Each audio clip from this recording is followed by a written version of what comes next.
పల్నాడు విషయంలో కళ్ళు నిజంగా ఆశ్చర్యకరం, కళ్ళు నిజంగా పెద్దగా అవుతాయి. అంత ఆశ్చర్యకరమైన ఘటనలు. న్యాయం ధర్మం వైపున పోలీసులు నిలబడతారా, లేకపోతే ఒక మనిషిని ఎలా ఇరికించాలి అని చెప్పి పోలీసులు కష్టపడతారా అన్నదానికి నిదర్శన.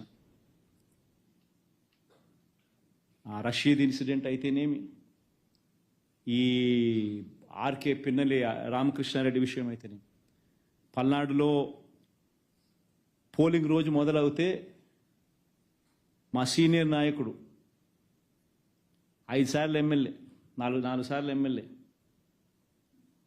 9, 11, 14, 19 మంచి పేరు ఉంది కాబట్టి తను అన్నిసార్లు రిపీటెడ్గా 4 సార్లు వరుసగా ఆయన ఎమ్మెల్యే గెలుచుకుంటూ వచ్చాడు.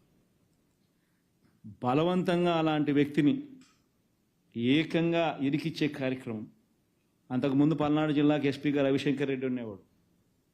పాపం బాగా పనిచేస్తూ ఉన్నాడని చెప్పి ఆ రవిశంకర్ రెడ్డిని తప్పించేశారు. వీళ్ళు ఎలక్షన్ కమిషన్ను, వీళ్ళకున్న కేంద్ర ప్రభుత్వంలో వీళ్ళకున్న పలుకుబడితో బిందు మాధవ్ అని చెప్పి ఒకరిని ఎస్పీని తెచ్చుకున్నారు. ఆయన చేస్తూ ఉన్న ఆకృత్యాలు అక్కడ అంతా ఇంత కాదు అని చెప్పి ఏకంగా తెలుసుకుని ఎలక్షన్ కమిషనే స్వయంగా ఆయన్ను సస్పెండ్ చేసింది. ఆయన చేసిన అగత్యాలకు ఎలక్షన్ కమిషనే ఆయన సస్పెండ్ చేసింది స్వయంగా తెలుసుకొని. దాని తర్వాత అక్కడికి మల్లికా గర్గ్ని తీసుకొచ్చింది. ఎలక్షన్ కమిషనే నియమించింది మల్లికా గర్గ్ను. మల్లికా గర్గ్ ఏమో వీళ్ళ మాట వినడం లేదని చెప్పి ఆమెను ట్రాన్స్ఫర్ చేసేసినారు. చేసి అక్కడ శ్రీనివాసులు అని చెప్పి కొత్త ఎస్పీని తీసుకొచ్చారు. శ్రీనివాసులు అనే వ్యక్తి వచ్చిన 3వ రోజుకు రషీద్ అనే వ్యక్తిని దారుణంగా రోడ్డు మీదనే నరికేస్తారు. వచ్చిన 3వ రోజుకు.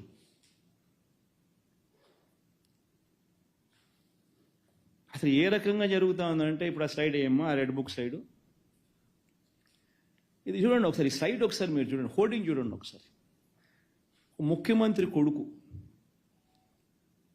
మంత్రి, క్యాబినెట్లో మంత్రి, ఏకంగా రెడ్ బుక్ అని చెప్పి తాను హోర్డింగ్ పెట్టి రాష్ట్ర వ్యాప్తంగా ఈ హోర్డింగ్ను పెడితే ఏం మెసేజ్ పంపిస్తూ ఉన్నాం మనం పోలీసులకు?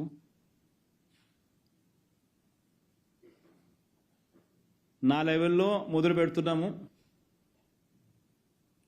మేము హత్యలు చేస్తాము, అత్యాచారాలు చేస్తాము, ఆస్తులు ధ్వంసం చేస్తాము, గొడవలు చేస్తాము, పోలీసులు ప్రేక్షక పాత్ర వహించాల్సిందే అని చెప్పినట్టు కాదా?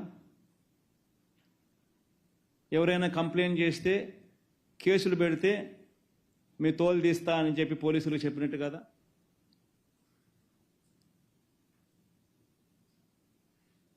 ఎవరైనా కేసులు పెట్టడానికి వస్తే దొంగ కేసులు రివర్స్ వాళ్ళ మీదనే పెట్టమని చెప్పి చెప్పినట్టు కాదా?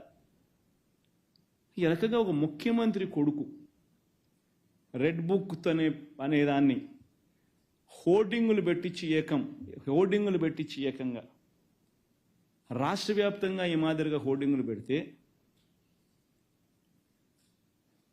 గ్రామాలలో న్యాచురల్లీ ప్రతి ఒక్కడు కూడా వాళ్ళ కక్షలు వాళ్ళ దానికి తీర్చుకునే దానికి ఏదో ఒక అవకాశం కింద తీసుకొని ప్రతి ఒక్కడు వాళ్ళ గ్రామంలో రెడ్ బుక్ వాళ్ళు తీస్తున్నారు, బయటికి తీసి వాళ్ళ పర్సనల్ స్కోర్స్ సెటిల్ చేసుకునే కార్యక్రమం చేస్తూ ఉన్నారు.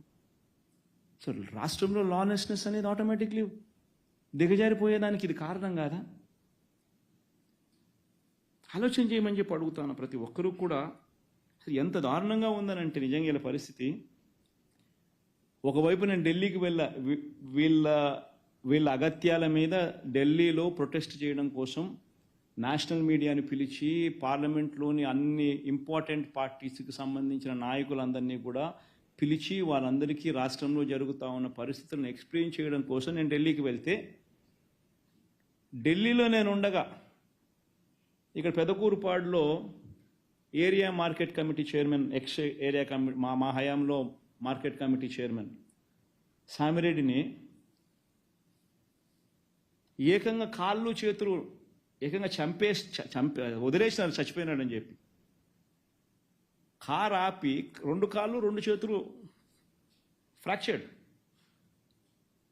మేము ఢిల్లీలో ఉండగా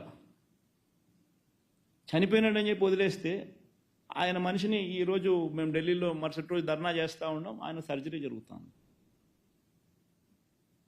ఏంది ఇది? కేవలం రాజకీయంగా వీళ్ళతో విభేదిస్తున్నాం. తప్పేముంది?